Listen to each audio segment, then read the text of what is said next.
Bismillahirrahmanirrahim. Alhamdulillah Rabbil alamin. Wa asyhadu an la ilaha illallah wahdahu la syarikalah. Wa asyhadu anna Muhammadan abduhu wa rasuluhu sallallahu alaihi wa ala alihi wa sahbihi wattabi'ina lahum bi ihsanin ila yaumiddin wa sallama tasliman katsiran amma ba'd. Alhamdulillah, kita memuji Allah Subhanahu wa taala, Rabb semesta alam, dan kita bersaksi bahwasanya tidak ada sesembahan yang berhak disembah dan diibadahi kecuali Allah, tidak ada sekutu baginya, dan bersaksi bahwasanya Muhammad adalah hamba Allah dan juga Rasulnya. Semoga salawat dan salam senantiasa Allah SWT curahkan kepada Nabi kita Muhammad Sallallahu Alaihi Wasallam, keluarga beliau, para sahabat beliau, dan orang-orang yang mengikuti mereka dengan baik sampai akhir zaman.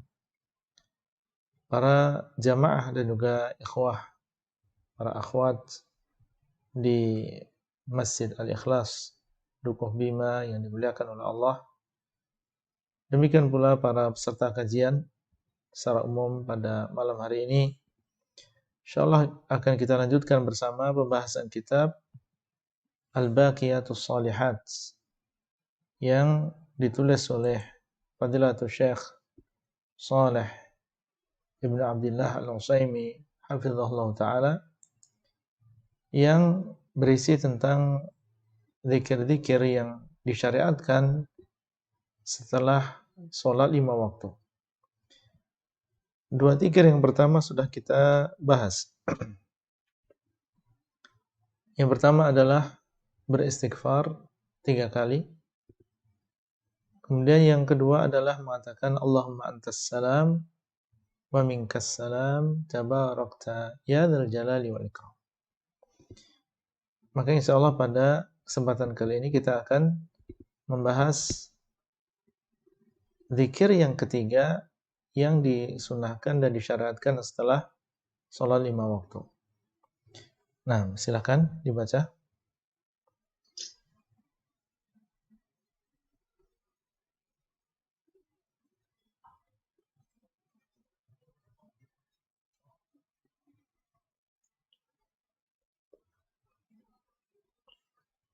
لا إله إلا الله وحده لا شريك له له الملك وله الحمد وهو على كل شيء قدير اللهم لا مانع لما أعطيت ولا معطي لما منعت ولا ينفع ذا الجد منك الجد.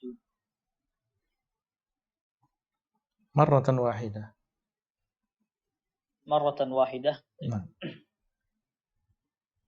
Ya, tidak ada Rabb yang berhak, tidak ada sesembahan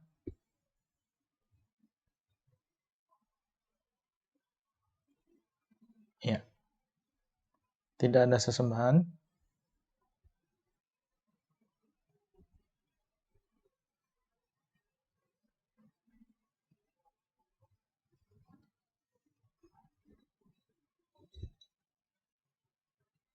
ya. Terputus.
Ustaz, Ya, suara bisa terdengar Ustaz? sudah terdengar. Ini sepertinya terputus di tempat kita ini. Ya, barakallahu fikum. Tadi sudah dibacakan Ustaz? Sudah dibacakan artinya ya? Sudah dibacakan artinya. Baik. Tafadhal. Ya.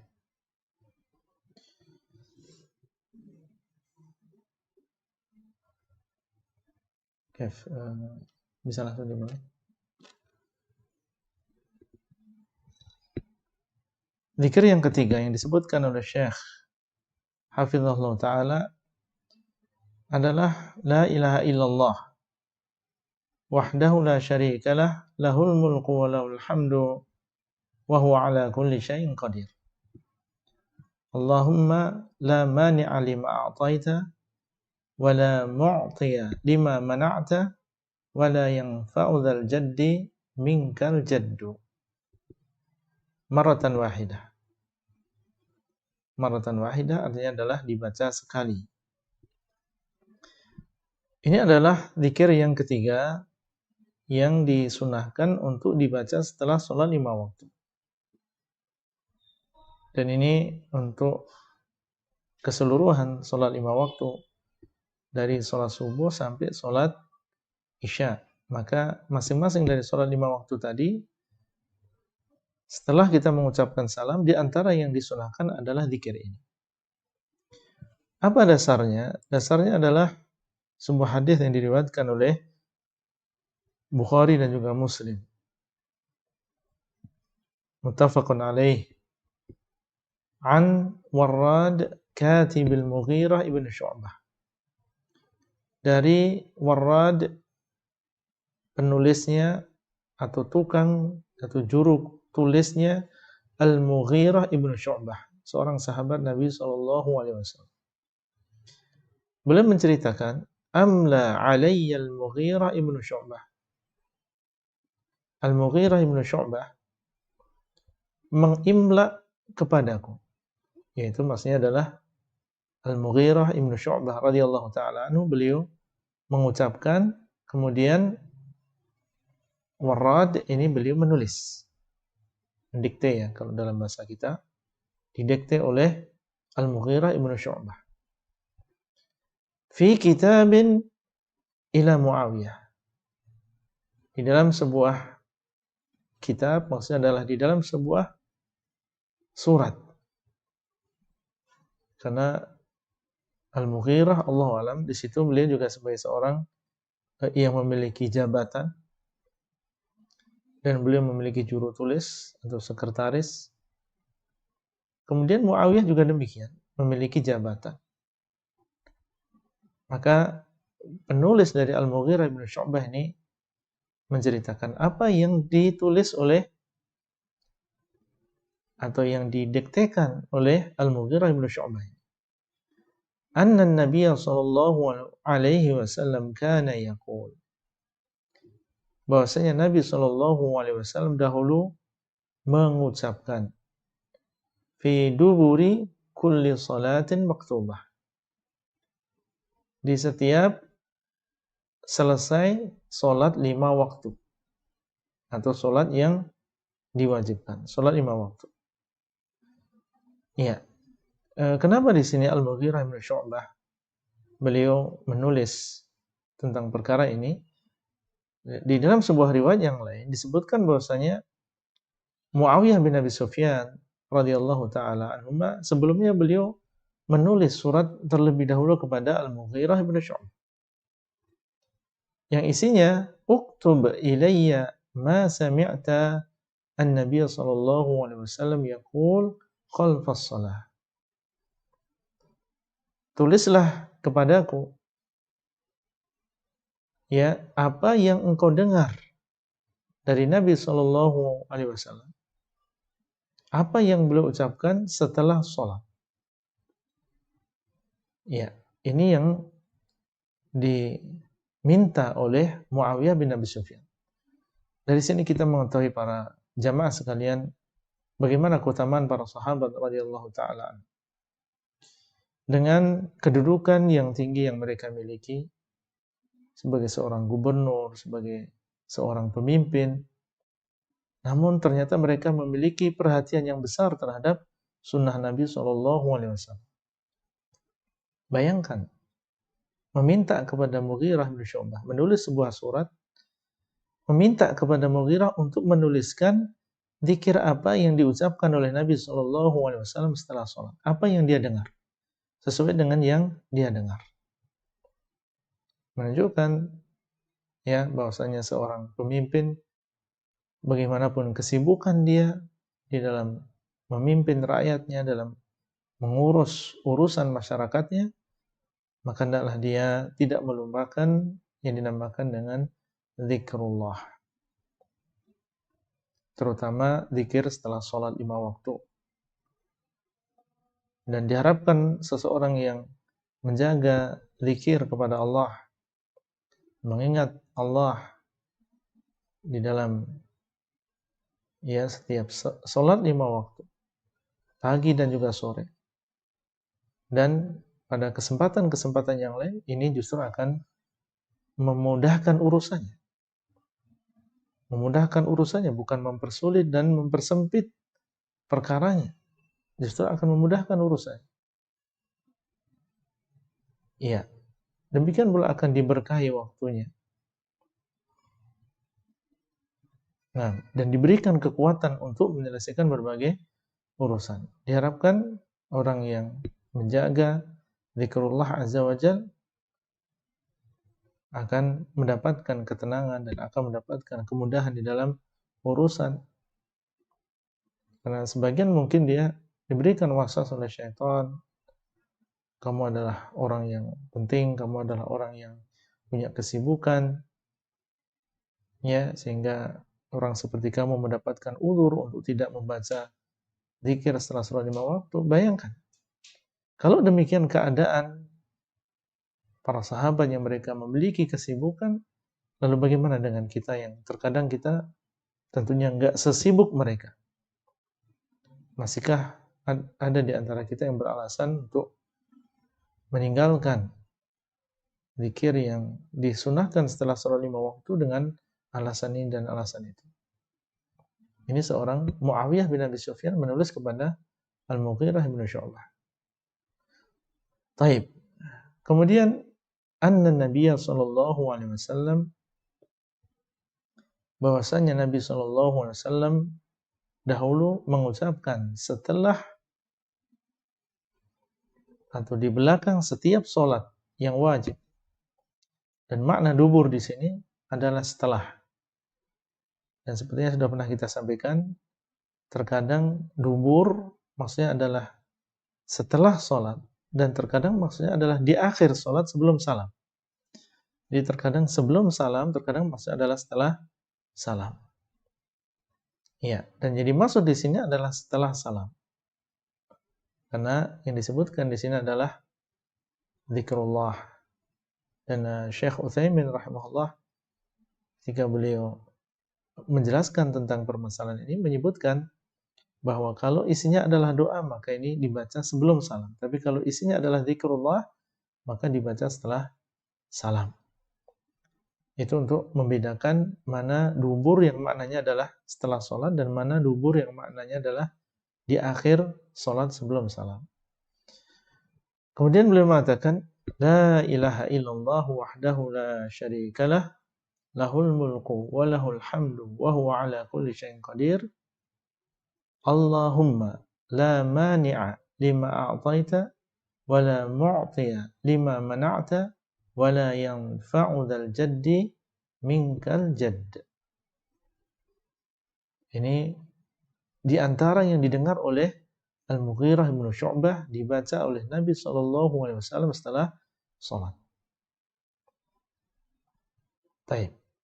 Wa qala Syu'bah an Abdul Malik bin Umair bihadza wa 'anil Hakam 'anil Qasim ibn Mukhaymirah an Warrad bihadza wa qala Al-Hasan al-jaddu ghinan. Di sini disebutkan ucapan seorang salaf yaitu Al-Hasan Al-Basri.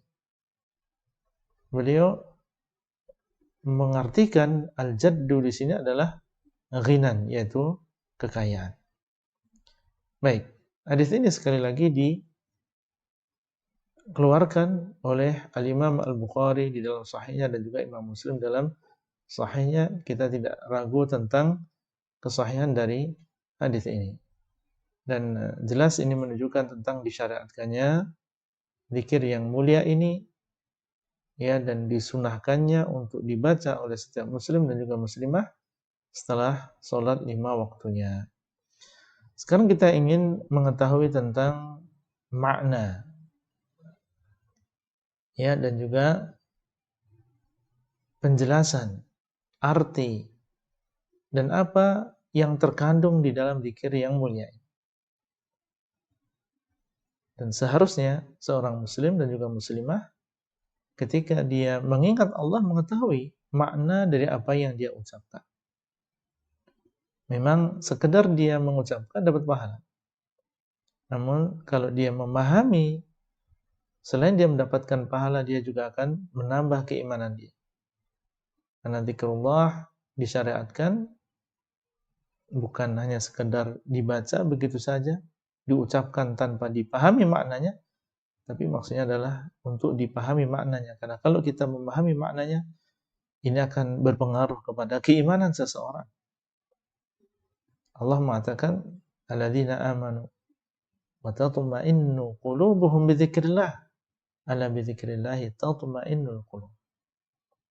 Orang-orang yang beriman dan tenang hati-hati mereka dengan zikrullah. Ketahuilah bahwasanya dengan zikrullah maka hati-hati itu akan menjadi tenang. Kita lihat maknanya. La ilaha illallah wahdahu la syarikalah. Tidak ada sesembahan yang berhak disembah kecuali Allah. Semua dari kita memahami tentang makna kalimat tauhid ini. La ilaha illallah. Tidak ada sesembahan yang berhak disembah kecuali Allah.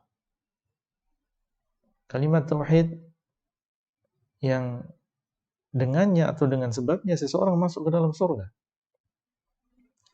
Man qala la ilaha illallah dakhala al-jannah. Barang siapa yang mengatakan la ilaha illallah, maka dia akan masuk ke dalam surga. Yang intinya di dalamnya adalah persaksian bahwa tidak ada sesembahan di dunia ini. Tidak ada sesembahan yang memang benar-benar berhak untuk disembah. Karena sesembahan banyak. Tapi yang benar-benar berhak untuk disembah hanya satu saja. Ya, persaksian tidak ada sesembahan yang benar-benar berhak untuk disembah illallah kecuali Allah. Maka ini pernyataan dari seseorang, pernyataan yang memiliki makna.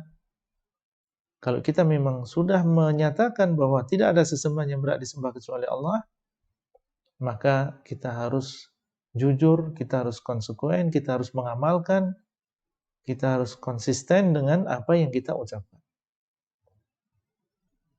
Kalau sudah mengikrarkan tidak ada sesembahan yang berhak disembah kecuali Allah, ya sudah.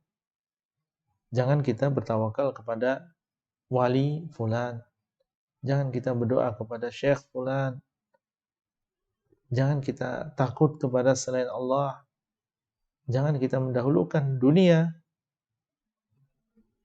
ya di atas Allah dan juga Rasulnya, di atas ketaatan kepada Allah dan juga Rasulnya. La ilaha illallah. Tidak ada sesembahan yang berhak disembah kecuali Allah. Saya tidak menyembah kecuali hanya kepada Allah. Kenapa Allah SWT? Dialah yang berhak untuk disembah. Karena dialah yang mencipta. Karena dialah yang menciptakan seluruh alam semesta. Yang memberikan rezeki, mengatur alam semesta. Ya ayuhan nas, u'budu rabbakum alladhi khalaqakum walladzina min qablikum la'allakum tattaqun. Wahai manusia, hendaklah kalian menyembah kepada Rabb kalian yang telah menciptakan kalian dan orang-orang sebelum kalian supaya kalian bertakwa. Siapa yang berhak untuk disembah? Yang berhak untuk disembah adalah yang mencipta. Karena siapa yang diciptakan oleh Allah kemudian dia menyembah kepada selain Allah, Maka inilah kezaliman yang besar yang dinamakan dengan kesyirikan. Nabi SAW pernah ditanya, ya Rasulullah, dosa apa yang paling besar di sisi Allah? Beliau mengatakan, anta ja'ala lillahi niddan wa huwa khalaqa. Engkau menjadikan bagi Allah sekutu, sementara dialah yang telah menciptakan dirimu. Engkau menjadikan sekutu bagi Allah, yaitu menyembah kepada selain Allah, sementara engkau mengetahui bahwasanya Allah SWT yang telah menciptakan dirimu. Ini adalah pernyataan. Kalau masing-masing dari setiap muslim dan juga muslimah menyadari apa yang dia ucapkan setelah sholat, yaitu mengatakan la ilaha illallah, memahami maknanya dan berkeinginan untuk mengamalkannya, maka biiznillah akan berkurang yang dinamakan dengan kesyirikan. Ya, karena mereka memahami maknanya. Kapan terjadi penyimpangan?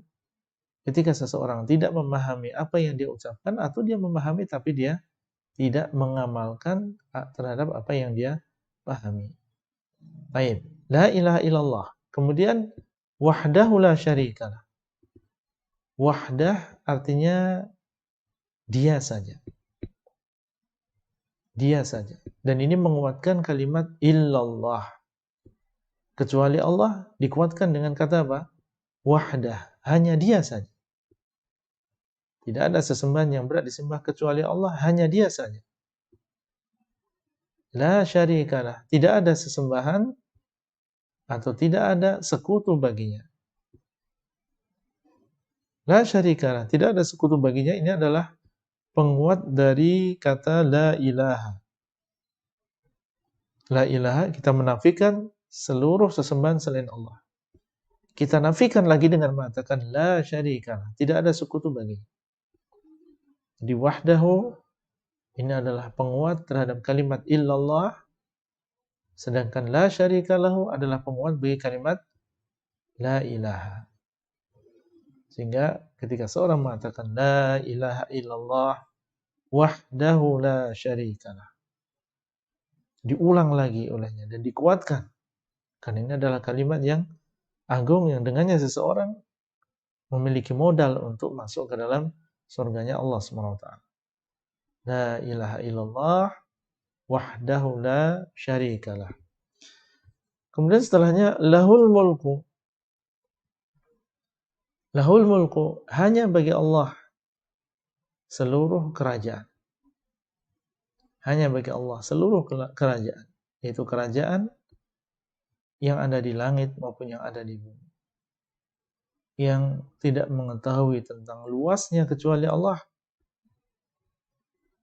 Langit ini adalah makhluk yang besar, dan antara bumi dengan langit di sana ada makhluk-makhluk yang juga besar, yang jumlahnya sangat banyak.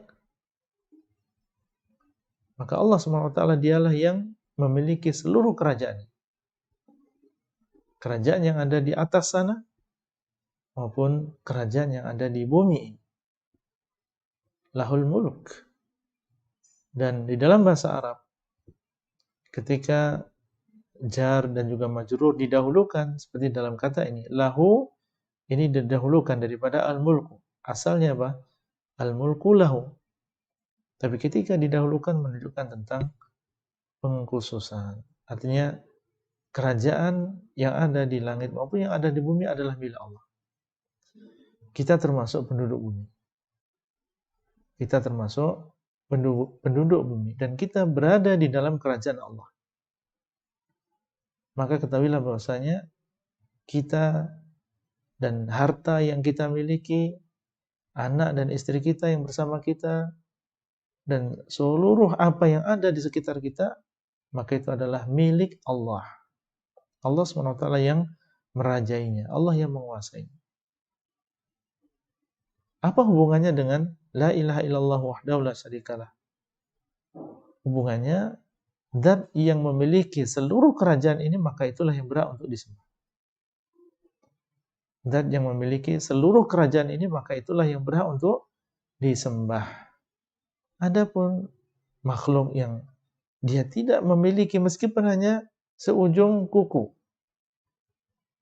maka dia tidak berhak untuk disembah. Seandainya ada seorang makhluk yang dia berkuasa, maka itu adalah kekuasaan yang sementara. Sebentar lagi akan diganti oleh orang lain.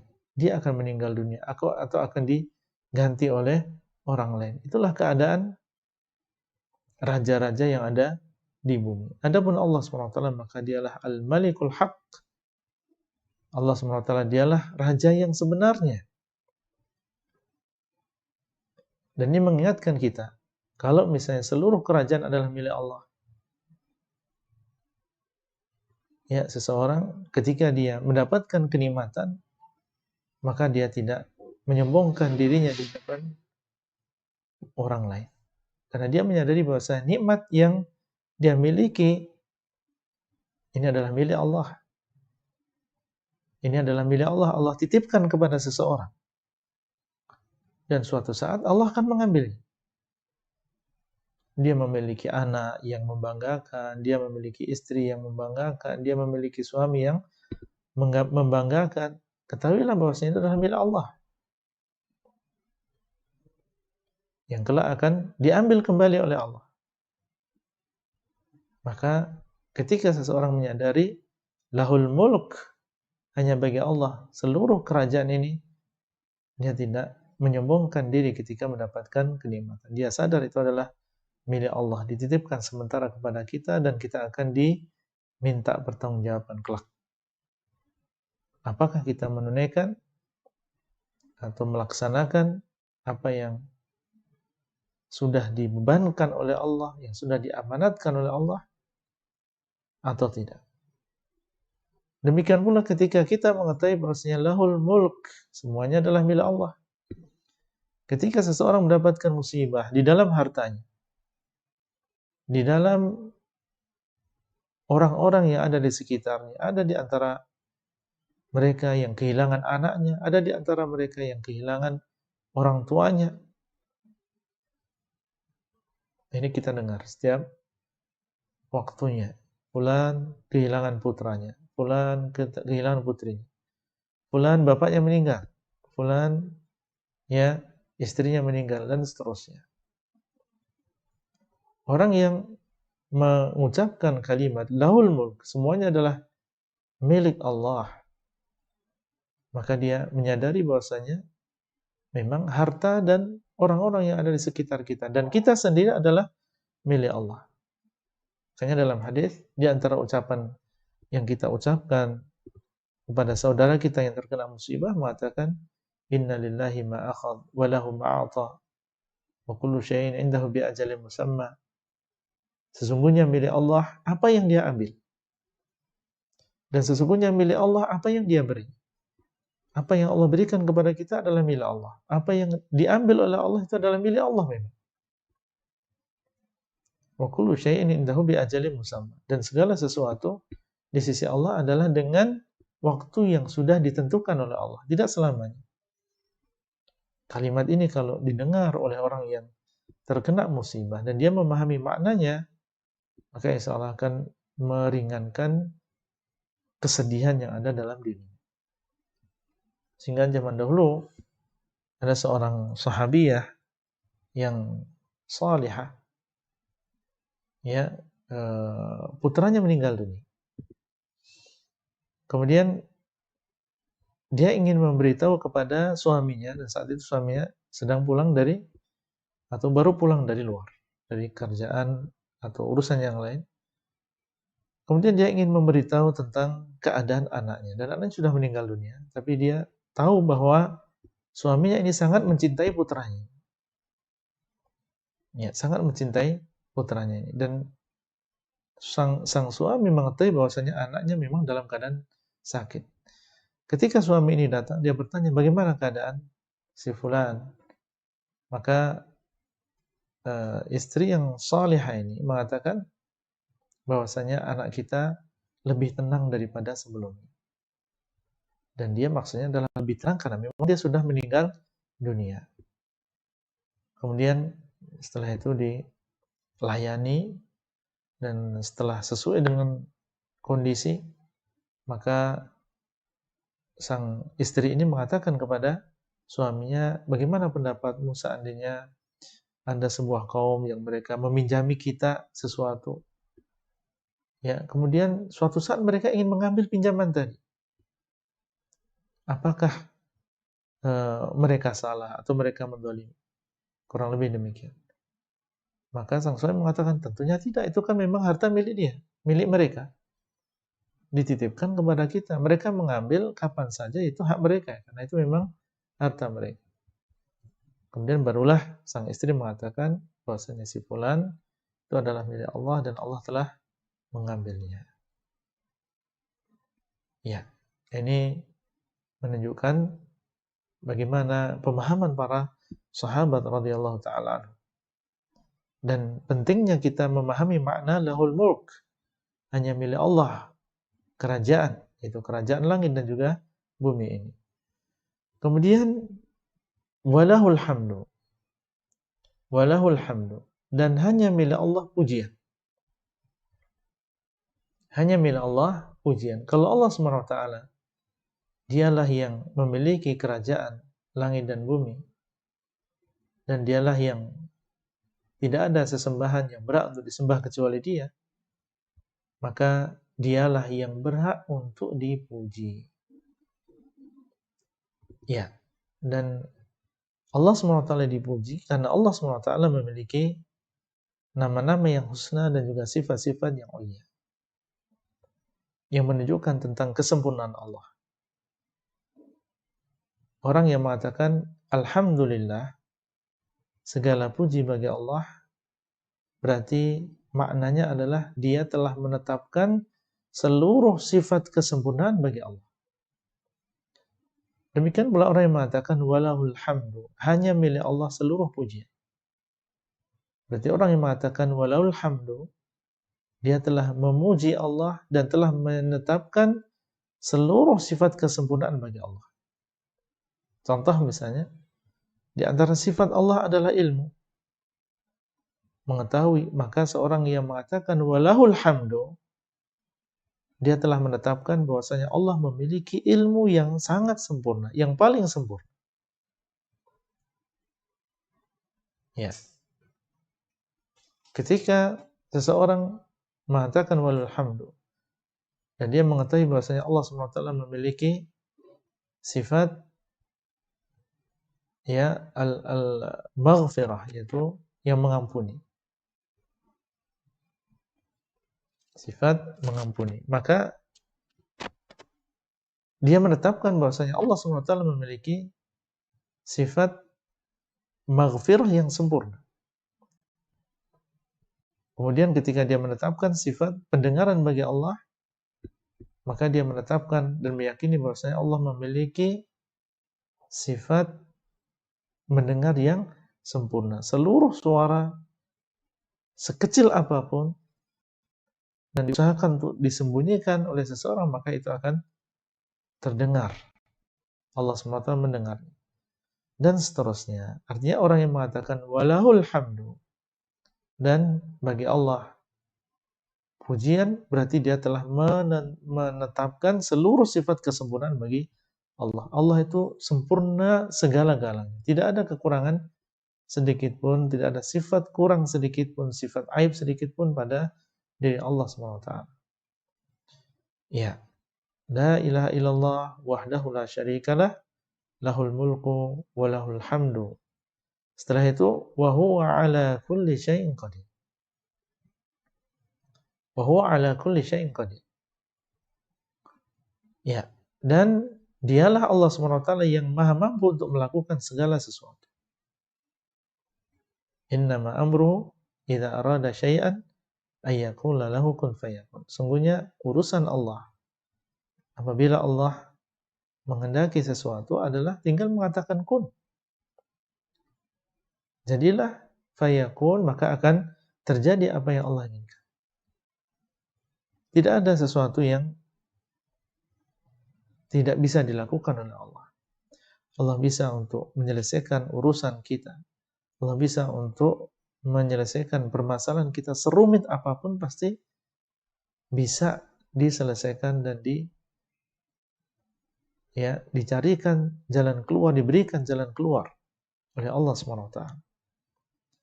Nah, ini termasuk kalau kita mengingatnya, memahami maknanya, menjadikan di dalam diri kita sifat roja dan berharap yang sangat kepada Allah.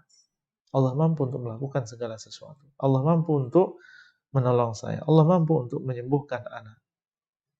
Allah mampu untuk memberikan jalan keluar kepada si fulan. Wa huwa ala kulli syai'in qadir. Dan dialah yang mampu untuk melakukan segala sesuatu. Ini kalau kita memahami maknanya akan menjadikan kita tidak mudah berputus asa dan senantiasa ada harapan. Demikian pula kalau kita memahami maknanya, menjadikan kita takut. Bahwa ala kulli syai'in qadir, dan dialah yang maha mampu untuk melakukan segala sesuatu. Kita khawatir dengan azab Allah karena kita lalai kepada Allah, karena kita bermaksiat kepada Allah. Allah mampu untuk menghilangkan dengan sekejap kenikmatan yang Allah berikan kepada kita. Kenikmatan kecerdasan, kenikmatan kesehatan, kenikmatan akal. Allah maha mampu untuk mengambil kenikmatan-kenikmatan tersebut dalam sekejap. Termasuk harta yang kita miliki. Ya, betapa banyak orang yang hari ini dia masih memiliki harta, besok hartanya sudah dibawa oleh banjir, sudah hancur, ya, rata dengan tanah. Padahal itu adalah harta yang sudah bertahun-tahun dia kumpulkan. Wa huwa ala kulli syai'in qadir. Allah maha mampu untuk melakukan segala sesuatu. Sehingga ini menjadikan seseorang takut. Jadi orang ketika membaca wa huwa ala kulli syai'in qadir, muncul di dalam hatinya rasa harap dan muncul di dalam hatinya rasa takut. Ada roja dan ada juga khauf. Wa huwa ala kulli syai'in qadir. Kemudian Allahumma la mani'a lima a'tai. Ya Allah, tidak ada yang bisa mencegah terhadap apa yang Engkau beri. Ya Allah, tidak ada yang bisa mencegah terhadap apa yang Engkau beri. Yaitu kita meyakini bahwasanya kalau Allah menghendaki untuk memberi kepada seseorang sesuatu, maka la mani'a. Tidak ada seorang pun yang bisa mencegah. Ya, mungkin ada di sana orang yang tidak senang orang lain mendapatkan nikmat dan dia berusaha untuk mencegah. Dia membuat makar, dia berdusta, dia menfitnah. Bagaimana supaya orang yang dia benci tadi tidak mendapatkan kenikmatan. Tapi kalau Allah SWT berkehendak untuk memberinya, maka la mani'a. Tidak ada yang bisa mencegah. Jangankan dia sendiri, orang tersebut sendiri, seandainya seluruh manusia di dunia ini berkumpul untuk mencegahnya, yaitu mencegah Allah supaya Allah tidak memberi kepada si fulan, maka mereka tidak akan mampu untuk melakukannya. Allah, dialah yang maha mampu dan dialah yang maha berkuasa. Kalau dia menginginkan untuk memberi, maka akan sampai pemberian tersebut kepada orang yang Allah inginkan. Meskipun manusia mereka tidak menginginkan. Ini maknanya. Ini menumbuhkan sikap apa? Sikap tawakal. Ya, dan seseorang tidak merasa takut atau merasa khawatir, tapi dia merasa yakin dengan rezeki dari Allah SWT. Meskipun mungkin banyak orang yang hasad, mungkin banyak orang yang berusaha untuk menghancurkan bisnisnya, mungkin di sana banyak pesaing dan seterusnya, tawakal kepada Allah. Allahumma la mani'a lima a'tait. Ya Allah, tidak ada yang bisa mencegah apa yang Engkau beri. Saingannya mungkin 1000 orang. Dilihat dari iklan mereka lebih jor-joran, sementara dia iklan semampunya. Tapi kalau Allah SWT menghendaki untuk memberi kepada seseorang, siapa yang bisa mencegah? Seorang tidak bertawakal kepada dirinya sendiri yang lemah ini, tapi dia bertawakal kepada Allah. Allahumma la mani'a lima a'tait. Ya Allah, tidak ada yang bisa mencegah apa yang Kau beri. Sebaliknya, wala mu'tiya lima mana'ta. Dan tidak ada yang memberi terhadap apa yang engkau cegah ya Allah. Kalau Allah memang sudah menghendaki untuk tidak memberi kepada seseorang, meskipun orang tadi dia sudah berusaha keluar dari rumahnya setelah subuh, pulang baru setelah sholat isya. Kalau memang Allah berkehendak untuk menahannya, tidak memberinya, maka tidak akan dia mendapatkan sesuatu. Meskipun seluruh manusia berusaha untuk memberikan kepada orang tadi. Siapa yang bisa melawan kehendak Allah? Allah menghendaki untuk tidak memberi. Bagaimana ada seorang makhluk yang bisa memberikan? Maka seorang muslim ketika membaca wala mu'tiya lima mana'ta, dia tidak mudah untuk mencela orang lain. Ya, mencela orang lain karena dia tidak memberikan. Marah karena dia tidak memberi. Mungkin di sana ada pembagian misalnya. Orang lain dapat sementara dia tidak mendapatkan. Orang lain dapat sekian sementara dia hanya dapat sekian. Kemudian dia mudah untuk mengomel, mudah untuk marah kepada orang lain dan seterusnya. Padahal kalau dia berpikir tidak ada yang memberi apa yang sudah Allah tahan. Ini semua adalah takdir Allah. Kalau seseorang memahami makna ini, wala mu'tiya lima mana'ta, maka akan menjadikan dia ridha dengan apa yang sudah Allah berikan. Dan dia tidak mudah menyalahkan orang lain. Dia tidak mudah marah kepada orang lain karena memang Allah SWT yang menahannya. La mu'tiya lima mana'ta. Tidak ada yang memberi terhadap apa yang engkau cegah ya Allah. Ya, maka dua kalimat yang sangat agung, Allahumma la mani'a lima a'taita wa la mu'tiya lima mana'ta, kalau dipahami oleh seorang muslim dan juga muslimah, dan ini dia baca setelah selesai sholat 5 waktu. Subhanallah, betapa kuatnya dan betapa besarnya pengaruh kalimat ini terhadap kepribadian seseorang, terhadap ketawakalan seseorang. Kemudian beliau mengatakan wala yanfa'u dzal jaddi minkal jadd, dan tidak bermanfaat orang yang memiliki kekayaan minka darimu al-jaddu, kekayaan dia tidak akan memberikan manfaat bagi orang yang memiliki kekayaan yang dia miliki. Minka darimu ya Allah. Maksudnya bagaimana? Seandainya di sana ada orang yang memiliki kekayaan. Al-jaddu di sini maknanya adalah kekayaan sebagaimana diucapkan oleh Al-Hasan Al-Basri. Yang dimaksud dengan al-jaddu di sini adalah kekayaan. Orang yang memiliki kekayaan, maka tidak akan bermanfaat bagi dia. Kekayaan yang dia miliki tidak akan bermanfaat baginya di akhirat.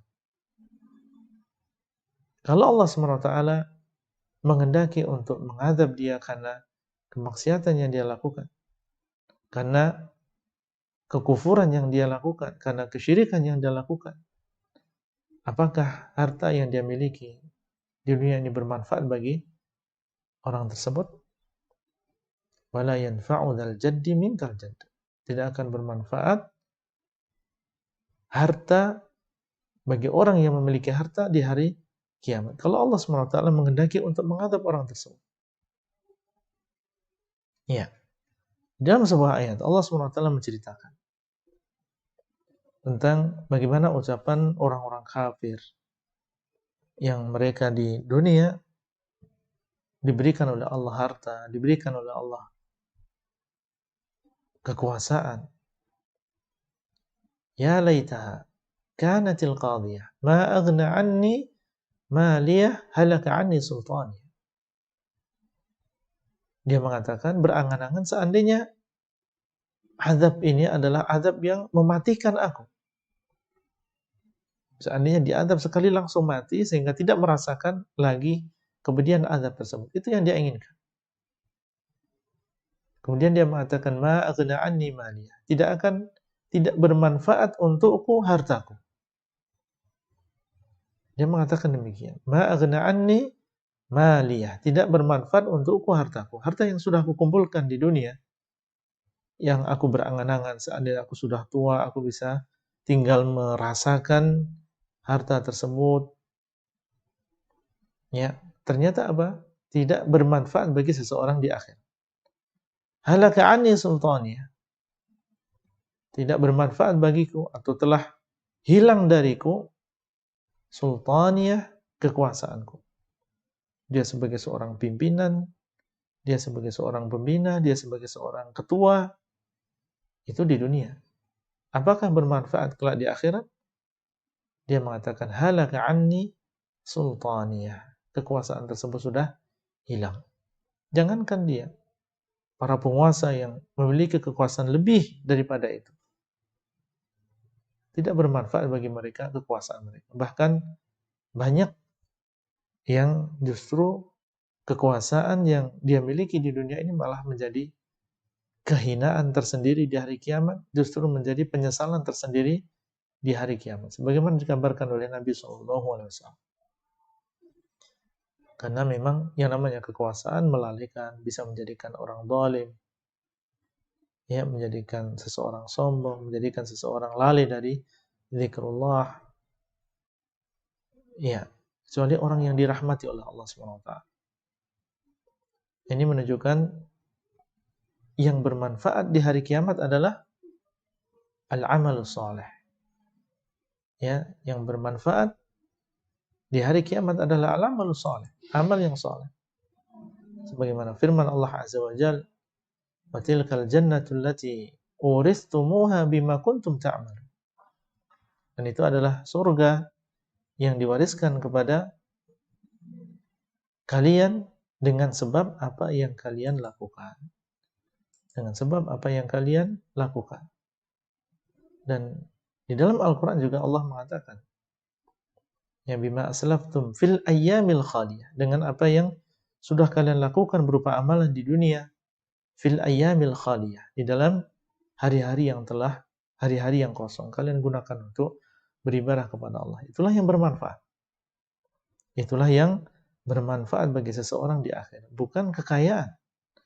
Kalau kekayaan yang dia miliki, dia gunakan untuk kepentingan akhiratnya, dia sedekahkan, dia gunakan untuk membeli barang-barang yang bisa menambah keimanan dia, menambah amal solehnya, maka inilah yang bermanfaat bagi seseorang. Adapun hanya sekedar seseorang memiliki harta dunia, ya, dan tapi tidak digunakan untuk perkara-perkara yang membawa manfaat baginya di akhirat, maka ini ya tidak bisa memberikan manfaat bagi seseorang di akhirat.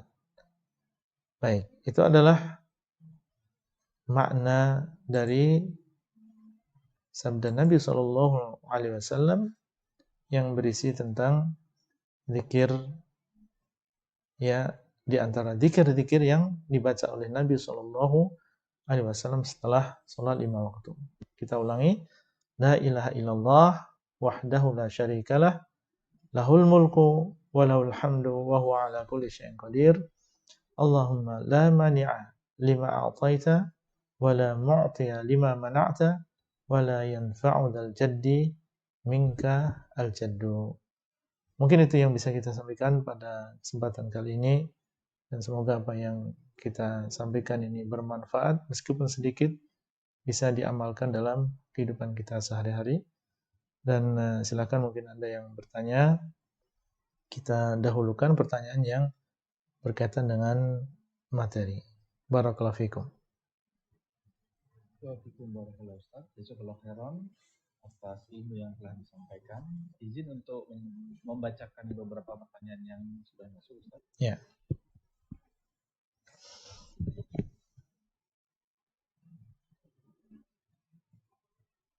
Yang pertama, bismillah, Ustaz Hafizahullah Ta'ala, ada 2 pertanyaan. Ya. bolehkah membaca zikir setelah sholat tetapi tidak berurutan?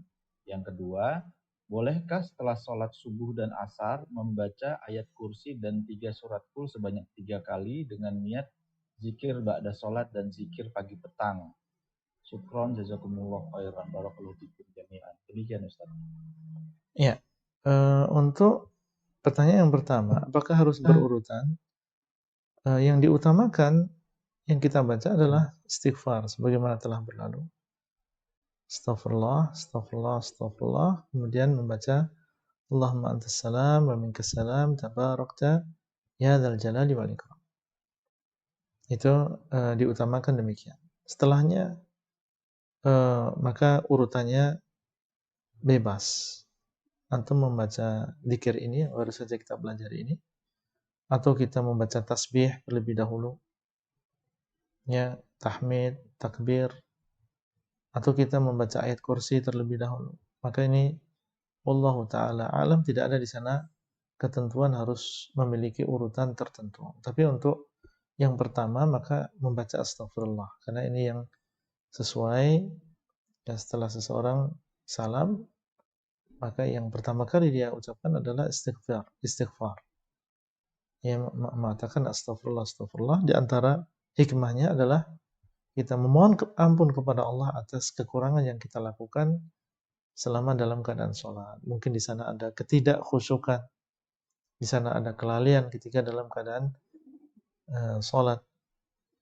Ya, adapun yang lain maka insya Allah seandainya seseorang tidak urut, maka tidak masalah. Cuma sebagian besar dari kita, ketika dia sudah mungkin punya pegangan, ya, buku pegangan atau ada kertas yang sebelumnya dia karena tidak hafal, dia baca dan terus dia ulang-ulang, ini tidak terasa terkadang kita sudah menghafal zikir tadi. Sehingga urutannya ya itu saja. Urutannya ya itu saja. Dan kita meyakini bahwasanya nggak harus urutannya demikian. Tapi karena selama ini kita membacanya dari awal adalah urutannya demikian, maka kita senantiasa demikian urutannya. Kalau salah seorang di antara kita suruh membolak-balik, terkadang dia nggak hafal. Ya, bukan karena dia tidak membaca, tapi dia membaca bukan dengan urutan demikian. Ya, ringkasnya boleh ya seseorang untuk membolak-balik dan tidak ada di sana urutan tertentunya. Kemudian yang kedua tentang membaca ayat kursi 3 kali setelah sholat subuh maupun sholat asar, ya dengan niat untuk tadi yang ditanyakan ayat kursi atau al-falaq, an-nas dan qul huwallah.